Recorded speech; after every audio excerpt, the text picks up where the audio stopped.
Merhaba, tutaj Magda z kanału Kawa po turecku i Nuri też oczywiście poszedł już odpalić samochód, zaraz do niego dołączymy. Kontynuujemy dzisiaj ramadanowe vlogi. Jak widać, rozpoczęła nam się wiosna.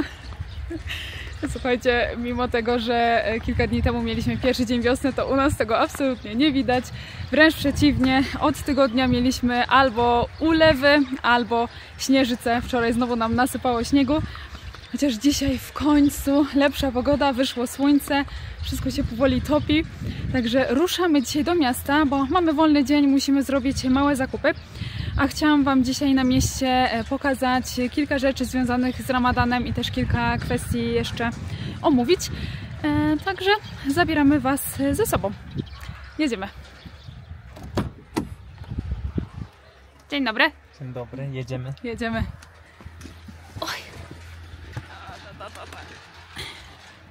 Miesiąc Ramadan, czy też po turecku Ramazan, to oczywiście przede wszystkim miesiąc postu dla muzułmanów, ale nie tylko. Są też inne ważne kwestie i dzisiaj Wam o nich powiem.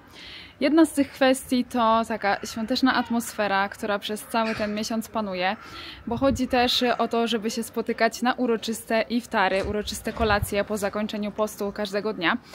I w związku z tym gotowane są specjalne ramadanowe potrawy, a przede wszystkim robione są specjalne desery. I w sklepach można znaleźć w czasie ramadanu produkty, które normalnie w sprzedaży nie są.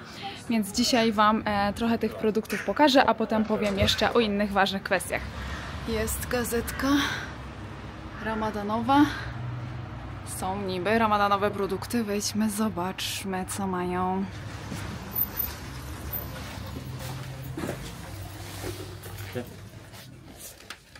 O proszę, a ja tu już widzę cały stand na święta po Ramadanie.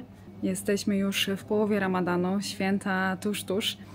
Święta kończące Ramadan to Ramazan Bayramı, ale inna ich nazwa to też Şeker Bayramı, a Şeker to po turecku cukier lub cukierki. I właśnie z tego powodu mamy takie, a nie inne produkty, tutaj już Wam pokażę.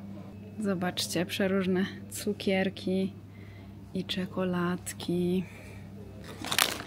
Te są bardzo dobre, czekoladowe. O, tutaj takie. O, tutaj pistacjowe.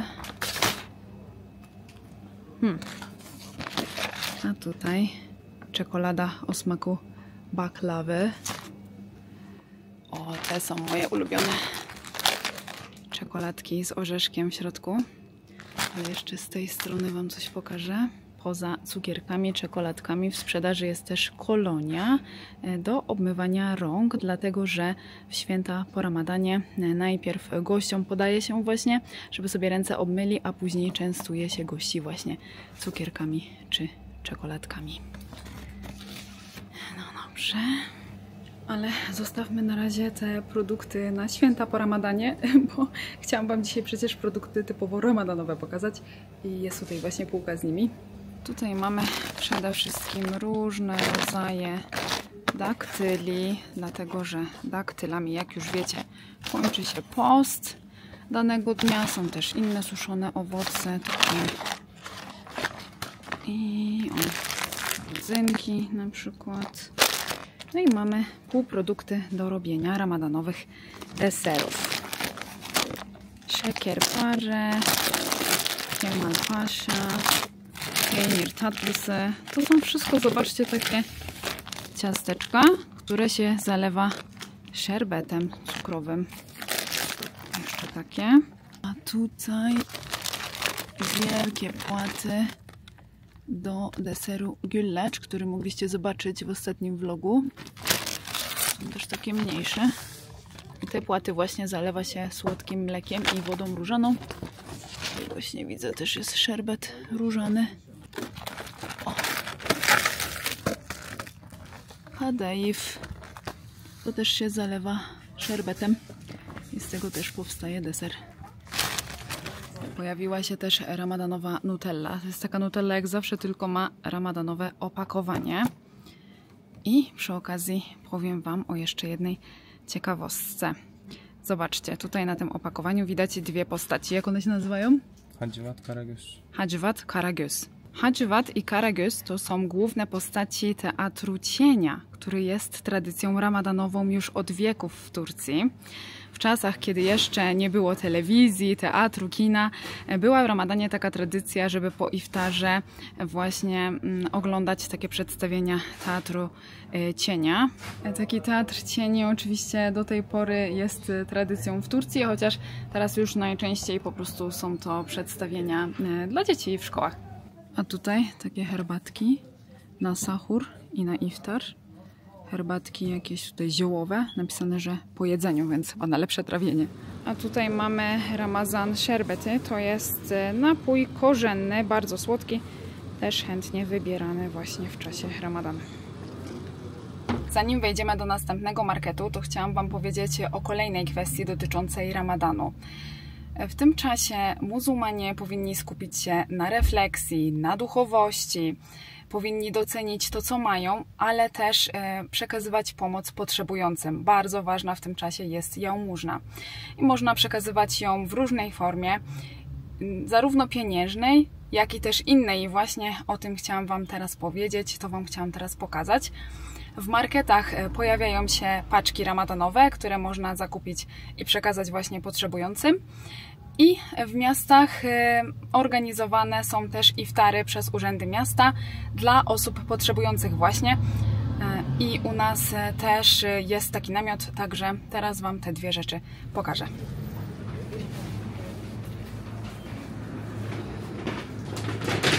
No zobaczcie, tutaj właśnie mamy ramadanowe paczki, które można zakupić, przekazać potrzebującym.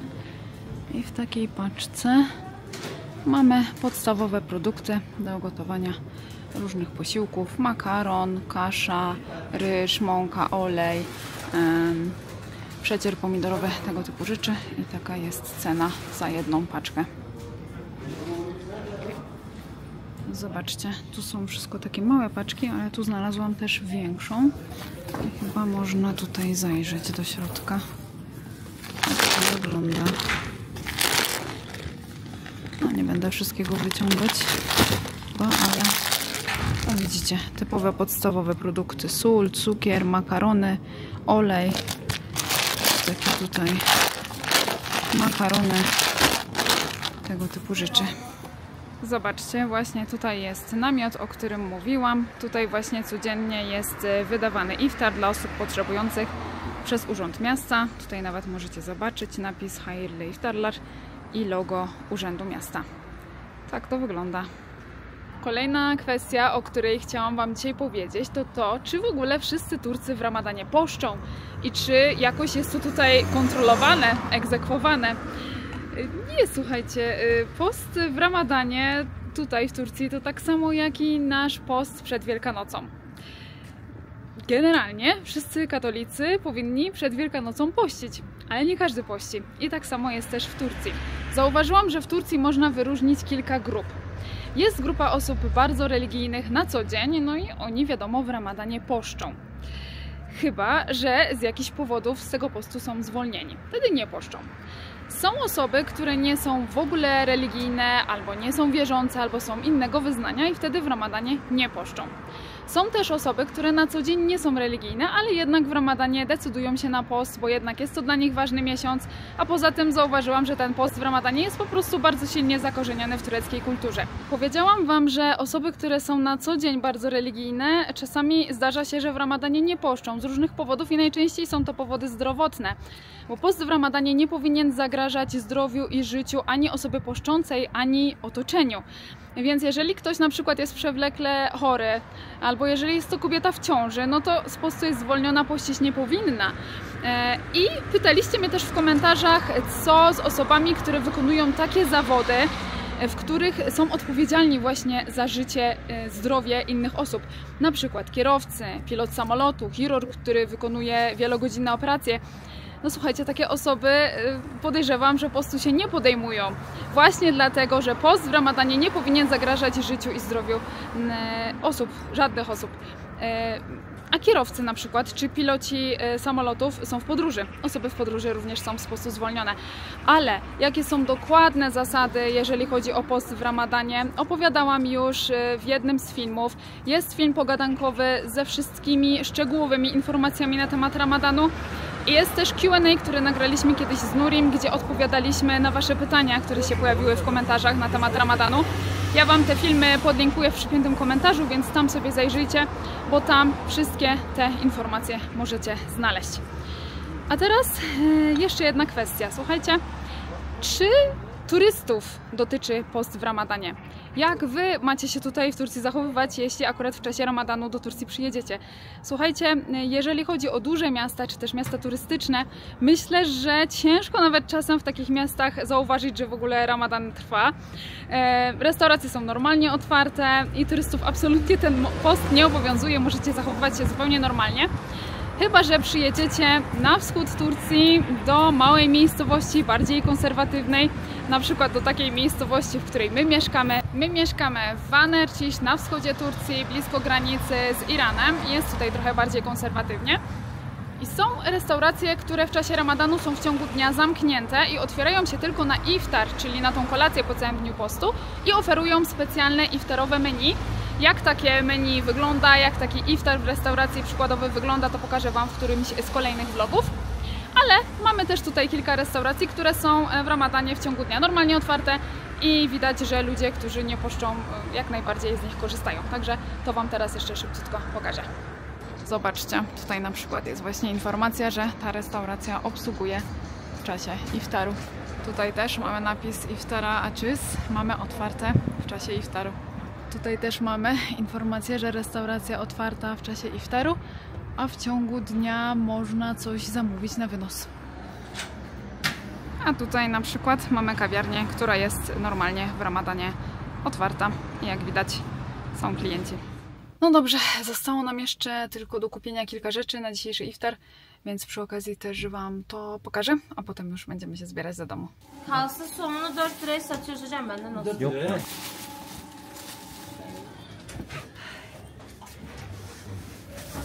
Tutaj nasza osiedlowa cukiernia. Wstąpiliśmy po deser. Kupimy oczywiście znowu güllaç, skoro to typowy ramadanowy deser. O, teşekkür ederiz. Kolejna ramadanowa tradycja, przynajmniej tutaj w regionie Van, to çiğ köfte. A co to jest çiğ köfte? Jaka ta potrawa? To już opowiadałam w jednym z filmów. Wrzucę Wam link w przypiętym komentarzu, tam sobie zobaczcie.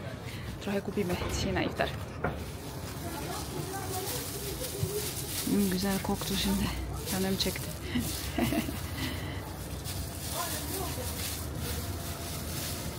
Wróciliśmy do domu. Jeszcze Wam szybko pokażę, co kupiliśmy. Oczywiście ramadanowe pide, çiğ köfte i güllaç. Ojej, i powoli już będziemy tutaj kończyć tego vloga, bo się dzisiaj tym nagrywaniem zmęczyliśmy. Ale właściwie nawet nie samym nagrywaniem, tylko jeżdżeniem po mieście, słuchajcie. I tutaj gratulacje dla Nurygo, bo był naprawdę dzisiaj dobrym kierowcą. Masakra. Ludzie ogólnie jeżdżą strasznie w Turcji, ale podczas Ramadanu chyba, że poszczą, dlatego nie wiem, jeszcze gorzej jadą.